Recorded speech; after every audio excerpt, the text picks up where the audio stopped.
Good morning! Hello, yung cellphone ko nagpuputi-puti na na-crack yung LCD. So, Sir Derek go. Pupunta ako sa Puerto dahil LCD lang naman niya. Dito LCD simba ko lang. Screen protector lang. It's our third day today. Pangatlong araw. Kahapon ay Sunday, so walang trabaho. So ngayon ang kanilang next day. Ayan. Tapos na sa second day ang ating dito na area sa adult. Dito naman tayo sa jacuzzi and kiddie pool. Wow. Kiddie side. Kidding aside. Ano siya guys? Maaga si poor man, si poor woman at si poor gay. Tingnan natin yung mga bato ha.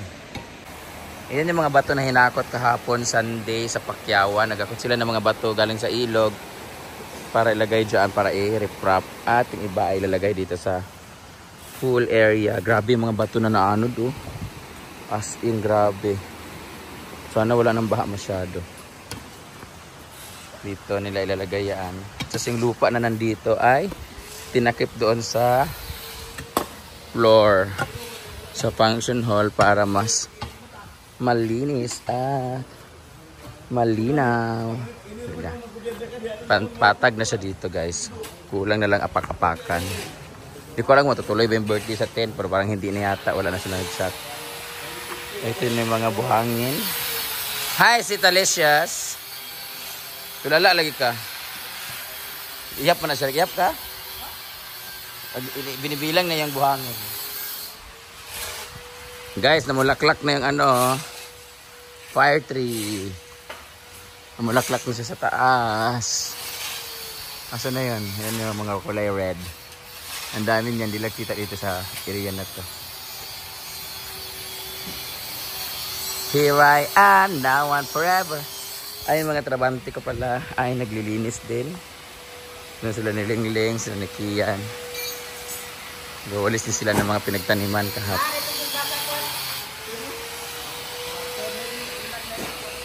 Dito naman sila, tapos na yung pinsan ko magbasok-basok, magdamo-damo. So, linis naman nila niya.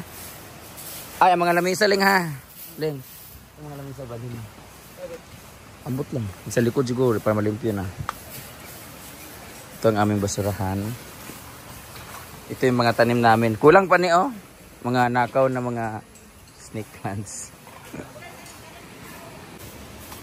The snake plants. The very beautiful set of table settings, table and chairs. Diba malinis na siya.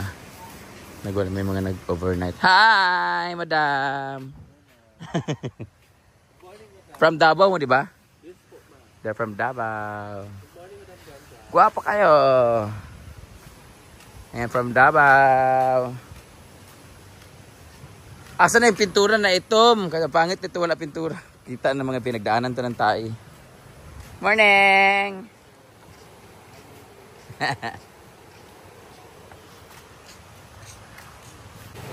At ito yung aming mga bedsheet na pinagamitan. So, labadami. Si Argel ang ating ngayon, 4 months sa paglalaba. Nakatrabaho eh? Ayaw nga. Ito yung mga pinagtatanim namin. Aglonema pala to. Aglonema, the snake princess, and everything. Mag-inom sa water. Labadami, labango. Laba. Yung pimples ko ayaw ba mawala.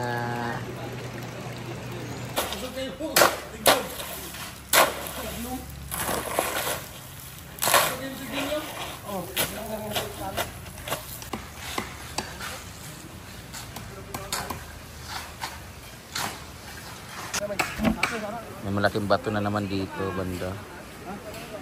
Struggle is real.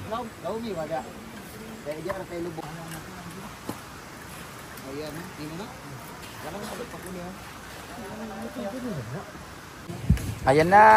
Oh, di ba?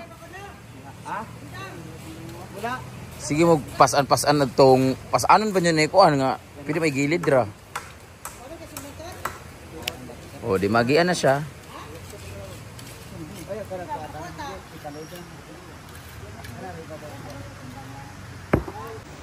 Ayay. Kaya ba? Kaya. Buhatin nila yung bato, guys.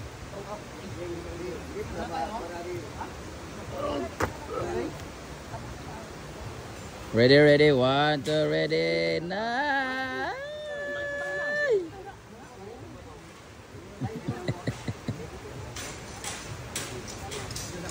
Kailangan lang kasi dito tupit lang naman to dito eh. Ready? 1, 2, ready, go! Oh, yan. Okay na. Kasi tatambakan to dito eh.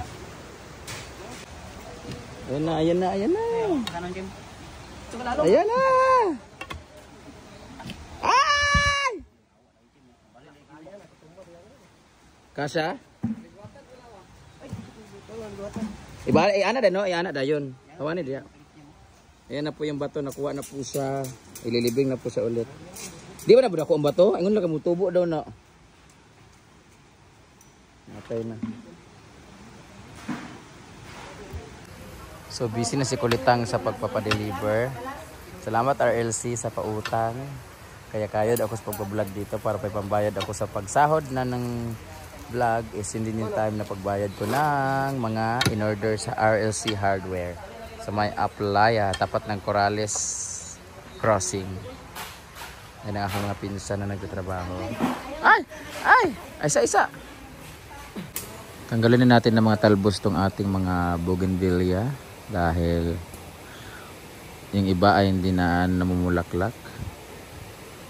Kagaya niyan. Ito naman ay pabulaklak na rin siya. Ayan, meron ng patubo na bulaklak. Ito din, patubo na rin siya. Ito ang tagal nito mamulaklak. Oh. Ito pwede na ito silang ipang pruning. Oh. Ang ganda sana dyan. Oh. Ay ano, tag nito. Grafting. Maganda na ipatong dyan yung mga talbos ng mga different flowers.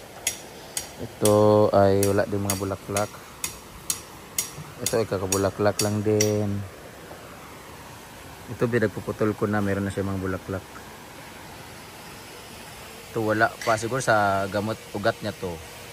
May problema to sa ilalim. Siguro palitan to ng ano. Ayun o, wala mga bulaklak kasi puro ulan.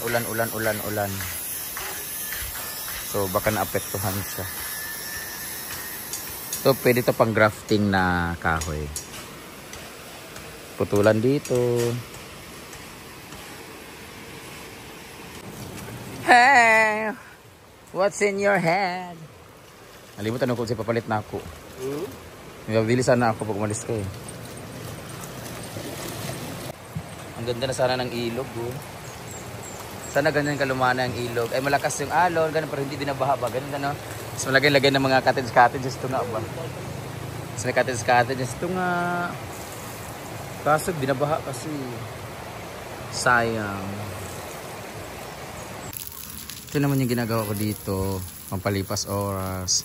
Paggabi, pagkatapos kumain, mag-walking ako dito, lakad-lakaran ko to para pumantay, tumigas, mubantok ba. Anong paligid, hanggang sa magpantay na yung lupa, nakagaya niyan dyan. Bagong tambak kasi ito dito eh. So, tapos binabasa ko siya para mas ma-absorb, ma-season talaga siya.